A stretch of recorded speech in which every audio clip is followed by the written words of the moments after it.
Ayaw magpapigil, as in talaga. Kasi guys, meron ako dito yung ganitong design niya, plain lang siya. Pero beb, eto ay pina-upgrade na para sa inyo. Pina-upgrade din na ng todo. Normally yung plain lang kanina yung pinakita kong bilog, di ba? Tingnan niyo to, plain lang siya na bilog, ayan siya. Pero eto bebs, look at that. May pa-accent diamond sa gilid niyan. Pure stainless steel. Nag-aalala kasi yung iba bumili ng gold color na baka na mag-faded or mag-tarnish, beb, promise, hindi po nag-faded, hindi nag-tarnish yan. So ayan, accent gold yan siya. Tapos eto yung pinaka-glass niya. Beb, tingnan mo naman.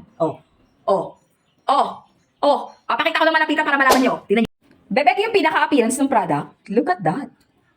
Tingnan mo naman. Di ba? Linawin ko lang ha. Accent diamond sa mismong gilid, pati po sa mismong strap niya. Ayan yung pinaka-lock niya. Ito yung pinakalikod ng product natin. Tapos ang kagandahan sa kanya mga bebs ko, tingnan nyo mabuti. Chrono displayed yan. Chrono displayed. But, calendar, automatic function calendar. Okay, everyday po nag-rotate yung calendar natin. So, ayan siya. Tapos, ito yung pinaka-back ng product natin. Di ba? Discounted yung pure stainless steel yung pinaka-back niyan. Bilisan nyo na habang mura pa. Ilalagay ko ang link ni Oros sa mismong baba.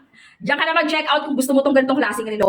Unisex, pwedeng pang babae, pwedeng pang lalaki. Pwedeng pang teens, pwedeng pang adult. Tapos, minimalist lang. 20 pesos coin lang yung pinaka-paste na to, kaya bilisan nyo habang naka-discount sale pa.